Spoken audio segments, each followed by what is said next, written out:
Avançando para a segunda-feira, nós temos um tema chamado a consagração dos primogênitos. Alguém fez uma observação interessante que eu mencionei o temor de uma casa onde estaria o pai que era primogênito, o filho que era primogênito, a mulher que era a filha mais velha também. Alguém disse, mas o assunto dos primogênitos era só para os homens. Eu não disse que era para as mulheres, eu só disse que havia uma preocupação, uma tensão sobre todos. A mãe pelos filhos. Elas não temiam por sua vida, mas temiam pela vida do marido, se ele fosse um primogênito, pela vida do filho. Então havia um temor sobre todos. E aqui essa lição deixa claramente que Deus separou todo o primogênito. E é interessante, quando Moisés, vamos recordar esse texto aqui, capítulo 4, produção, coloca aí por favor, Êxodo 4, 22 e 23. Diz assim, dirás a Faraó, assim diz o Senhor, Israel é meu filho, meu primogênito. Digo-te, pois, deixa ir meu filho para que me sirva, mas se recusares deixá-lo ir, eis que eu matarei teu filho, teu primogênito.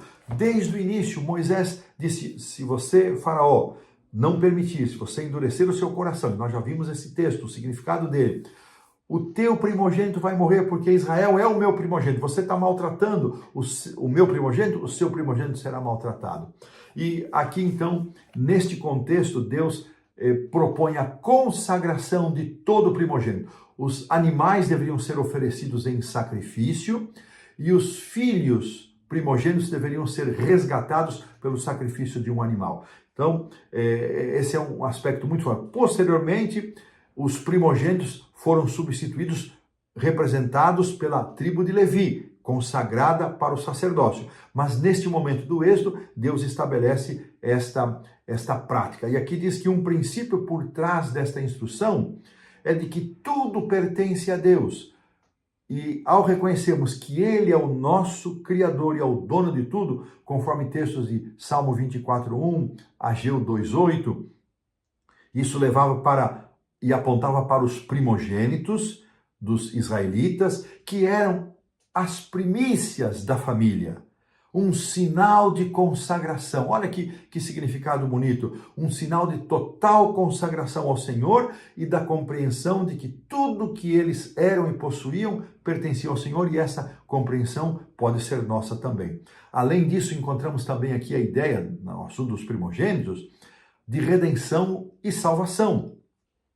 Os filhos primogênitos foram poupados da morte porque foram cobertos pelo sangue.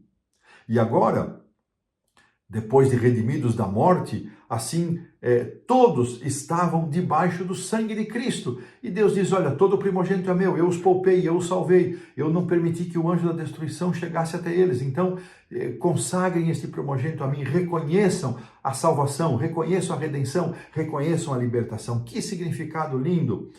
E Deus apresenta ainda toda a regulamentação, não de qualquer maneira, não de qualquer jeito, havia toda uma cerimônia acerca disso. Irmãos, as coisas do Senhor não devem ser engessadas em formalismo, mas elas têm que obedecer uma ordem, têm que obedecer por reverência. Eu tenho me preocupado muito ao ver que hoje está se perdendo cada vez mais o senso da reverência, da nossa presença no templo, da nossa presença em nossas congregações. E quero fazer um destaque final aqui do capítulo 13, que trata desta consagração dos primogênitos, que vai até do verso 1 ao verso 16, 4 vezes aqui nesse capítulo, nessa parte, versos 3, 9, 14 e 16, Deus utiliza a expressão porque com mão forte eu os tirei do Egito. A aplicação que eu faço aqui, irmãos, vem de Isaías 59:1, que nos diz que a mão do Senhor não está encolhida,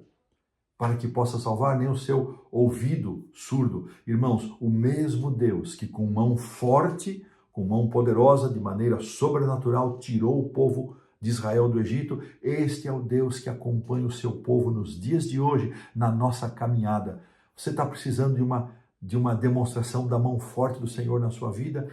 Busque ao Senhor, consagre-se a Ele e espere no Senhor a manifestação da sua mão forte, do livramento que você está buscando.